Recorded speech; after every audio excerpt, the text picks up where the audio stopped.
full house of cards. It was pretty cool. Oh my God. Yeah. That's always been biggest in the Navy. Yeah. It's just, you cross the equator and you do all the different stuff. If you're a turtle, I don't even know all of it.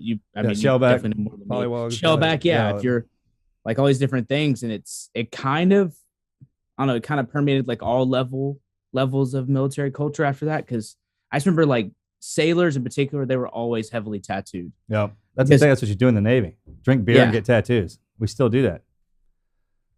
It's who are we to disrespect our elders, forefathers who came before us? And I mean, on those old sailing ships, man, there was always rum. I mean, look, being out in the water, hard life. You either drink the seawater, or you drink that damn rum.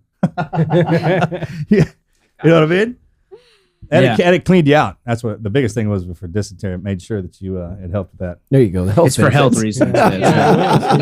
True statement. That's why. All right. That's why. There's history here. This is a medical reason. There's a reason why they call that wine and spirits. You throw that stuff in when hit people, they're going to whine, and then you'll see what spirit they got running inside. They'll get freaking pissed off. I mean, we got buddies that have alter ego names. Like, we named them. Because when they drink, that sucker's his spirit really shows up. Like, that's what he really looks like. Oh yeah. So I was in an infantry unit, and notoriously machine gunners are the worst. Yeah. You give them a little booze. I mean, they're all built like fullbacks anyways. And one of my best friends, I'll say this, his name's Chad, and his spirit was super Chad, and he would tie a poncho liner around his neck, take a Sharpie, and always write it in the wrong direction. Write an S on his chest, but he'd always be too drunk. And so he'd always be messed up and would just run around the third deck balcony of the barracks chasing people. It was the worst when you were on duty, but when you weren't, it was pretty hilarious. That's hilarious. That's awesome. Yeah. It was incredible. That's one of the things you take from being in that community.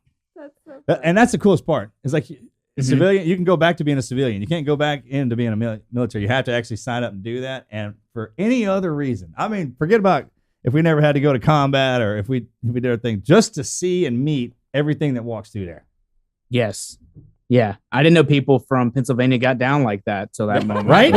It taught me They're something. great. Some of those people, all of them are great. I mean, they'll come rolling in. Some of them lived up to expectations. Yes. The Northeast is still kind of the Northeast. Yeah. It's a hard pass for me, but like a lot of them were really good folk, especially in the Pennsylvania, Massachusetts area. I agree with that 100%. It took me a while. I had to nestle in there myself, but once they start loving on you, you can see them. They're great, man. That's awesome. That's funny. Let's hear your story. Wait, how do we get started on this, man? Back it up. You got military family? No, not really. I do. My uncle and my cousin served, but it was just kind of intermittent a little bit. But until that, my uncle served in the first Gulf War, and then my cousin was in Iraq. But there wasn't like a long lineage. All right. So anytime anybody asks you that question again, just say yes. All right. Yeah, I will. Be proud of all that, brother. You understand? No, I'm busting. Well, no. Up, I mean, there's that's like awesome. people who are like West Point graduates and stuff. But it was. Oh yeah. I'm talking about like people did it as a profession. Yeah, it was not something that had been done before. How old are you? I'm 34. Yeah. Ma'am.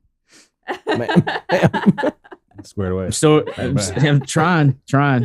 Yeah. I'm 34. I'm from Memphis, Tennessee originally, and I was there until I turned 18, and then I enlisted, and that was it. Yeah. Did you always want to go, or was there a reason why you decided? I remember 9/11 when I was in 8th grade. I think it was either 7th or 8th. I can't remember the exact year, but I remember my mother called me. So we're Central Standard Time, and it was right after the first plane went in. What were you doing? And then I was walking to the school bus. Oh, check. And so she called us, and she's like, "Don't go to school. I don't know what's happening. I need you to stay home." And I remember like grabbing my brother by the back of his. Yeah, I used to call it the little brother handle, like the handle on his. Oh backpack. yeah. Yeah. I grabbed him and I was like, "Come on!" And like he came back in. I turned on the TV. When I did, I saw the second plane go in, and I was just like, "Whoa!" Oh my gosh. I don't know. Like it. I remember it didn't seem real because until that moment, it's really hard to explain now to like I think our kids are all pretty close to the same age. Yep. Like the world's smaller, but until that moment, New York was just a place I had saw on like movies and TV. Not like a place that was like 100%. You know what I mean? 100%. Like Like it was real. I remember like Independence Day was a movie about New York. Yeah. This was really happening. I completely understand what you're saying on that. And I thought all the way till when you get up there. First time I ever got to go there too, I was in my uniform of Cracker Jacks and did the whole New York walk kind of deal. And I mean, it lives up to its reputation in all facets of it. This is the Team Never Quit podcast. So buckle up, Buttercup.